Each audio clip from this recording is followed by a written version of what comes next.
जय हिंद दोस्तों। आज हम लोग फिजिक्स के 10 क्वेश्चन पढ़ने की कोशिश करते हैं जो हमारे एग्जाम में कहीं ना कहीं हमसे पूछे गए।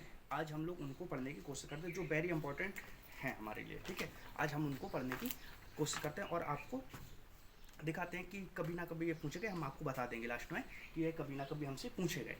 तो पहला क्वेश्चन अगर हम लोग देखें तो कहा गया है, पहले क्वेश्चन में अगर हम लोग देखें तो यदि क्रिया तथा प्रतिक्रिया एक ही पिंड पर कार्य करती है तो कहा जाता है पिंड गति शक्तिशील नहीं होगा, परिणाम शून्य होगा या दोनों सही हैं।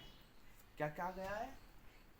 कोई कार्य कर रहा है, कोई चीज़ कार्य कर रही है, उस पर क्रिया भी लग रही है और प्रतिक्रिया भी हो रही है। वही कार्य कर रहा है, जैसे यही मार्का है, कार्य भी कर रहा है और प्रतिक्रिया भी कर रही है। ठीक है, जैसे हम बोल रहे हैं और हम ही लिख रहे हैं, तो ये इस पर कौन सा कार्य बल कर रहा है? ठीक है, पिंड गतिशील नहीं होगा, परिणाम शून्य होगा या दोनों। तो इसका क्या हो जाएगा? अगर हम लोग देखें क्या हो जाएगा? परिणाम शून्य हो जाएगा। क्या हो जाएगा? परिणाम शून्य हो जाएगा। ओके, सही है। अब हम लोग नेक्स्ट पढ़ने की कोशिश करते हैं। यदि दो बल विपरीत दिशा से किसी पिंड पर कार्य करते हैं, यदि दो बल विपरीत दिशाओं से किसी पिंड पर कार्य करते हैं तो उस पर कार्य करने वाले शुद्ध बल का परिणाम दोनों बलों के परिणाम का डॉट डॉट होता है। अगर हम देखें एक कोई बल यहाँ से बल काम कर रहा है और एक यहाँ से कर रहा है, अगर हम देखें एक यहाँ से बल काम कर रहा है, एक यहाँ से कर रहा है, तो क्या अंतर होगा? कुछ अंतर होगा?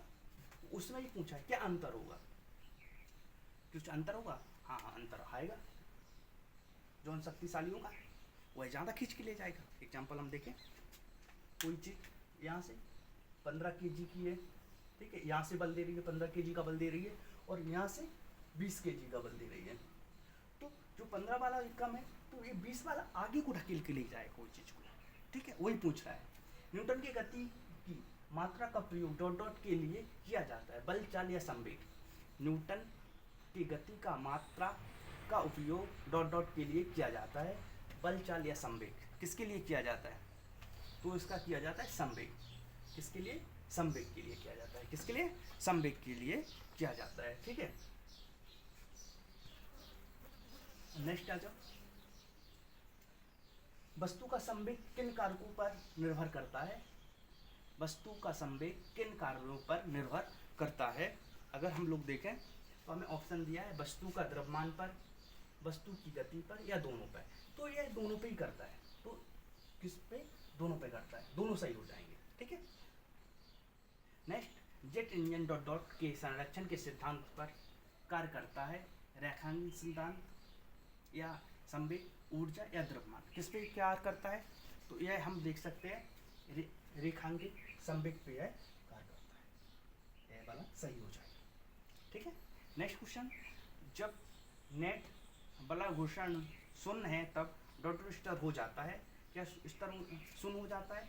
बल हो जाता है, संवेग बल हो जाता है या रेखांकित हो जाता है या कोणीय वेग होता है? रेखांकित वेग होता है या कोणीय वेग होता है? क्या हो जाता है? अगर हम इसको देखें तो अच्छे से पढ़ने की कोशिश करें तो कोणीय वेग सही हो जाएगा। जैसे हमने ऑप्शन ही लगा दिया आपका।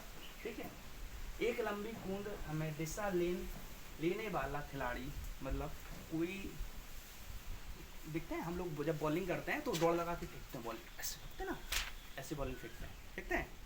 क्यों फेंकते हैं? कि उस जो वस्तु लगी है उस पर संवेग अच्छा लगे, तुरंत अच्छा लगे।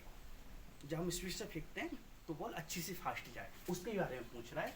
जब एक नेट बला घर्षण शून्य है तब डॉट स्तर हो जाता है। जो तो हो गया हमारा क्वेश्चन। नेक्स्ट 7वां था, एक लंबी कूद में हिस्सा लेने वाला खिलाड़ी कूदने से पहले दौड़ता क्यों है? वह संवेग रेखा खो देता है, वह संवेग प्राप्त करता है या ईटीसी। मतलब वही सेम ही है, चाहे बॉल फेंक लो चाहे खुद फेंको। जैसे हम दौड़ लगा के जाते हैं और लंबी कूद करके फेंक उछल ज़्यादा लगा, क्योंकि हम जो स्पीड में दौड़ रहे हैं तो एक हम पे फोर्स लग रहा है, एक हवा हमारी, हम जो सामने वाली हवा को उनको काटते चले ऐसे ऐसे दौड़ते हैं ना, तो हवा काटते चले जाए और पीछे वाली हवाएं हमें ढकेलती हैं। उसके बारे में हमसे पूछ रहा है। तो क्या होगा इसमें? अगर हम देखें तो कौन सा क्वेश्चन है? 7वां क्वेश्चन है। तो अगर हम लोग देखें, वह संवेग प्राप्त करता है। जब कोई चीज़ ऐसे ऐसे दौड़ रहा है तो पीछे की हवाएं धक्का देती चली जाती है, तो वही पूछा है। ठीक है, 7वां हो गया। अब 8वां, एक व्यक्ति ठहरे हुए जल में एक नाव पर खड़ा है, यदि वह तट की ओर चलता है तो वह नाव तट के दूर जाएगी, पलट जाएगी, etc। यह तट से दूर जाएगी। क्या होगा? एक नाव तट से दूर जाएगी। क्यों? उस पर हवा लग रही है और लहरें उसको खींच के ले जाएंगी। ठीक है, यदि कोई वस्तु विस्तृत रूप से घूमने वाली गति में चलती है तो उसका प्रत्येक घटक कण एक वृत्तीय पथ पर चलता है, जिसका केंद्र एक रेखा पर स्थिर होता है, जिसे कहते हैं घूर्णन की दूरी, घूर्णन की रेखा या घूर्णन वाली छड़। क्या कहते हैं इसका? कोई बता सकता है इसका क्या कहेंगे? इसे कहेंगे घूर्णन की धुरी। क्या कहेंगे? घूर्णन की धुरी। ठीक है, एक घूर्णन वस्तु पर डॉट डॉट हर बिंदु पर एक समान होता है। रेखीय बल, रेखीय वेग, रेखीय गति या कोणीय वेग। क्या होगा? इसका हो जाएगा कोणीय वेग। अगर हम इन क्वेश्चनों के बारे में अगर आपसे बात करें तो यह कभी न कभी हमसे पूछे गए। ठीक है, कभी 2022, कभी 23, कभी 24, कभी 25 और कभी 23 और कभी 7। और इसमें सबसे ज़्यादा 20 से लेके 2020 से लेके 2024 के क्वेश्चन है जो वेरी मोस्ट है हमारे। ठीक है, उनको आप देख लो अच्छे से और पढ़ लो। All the best. ध्यान रखें, अपनों का ध्यान रखें और पढ़ने फोकस करें।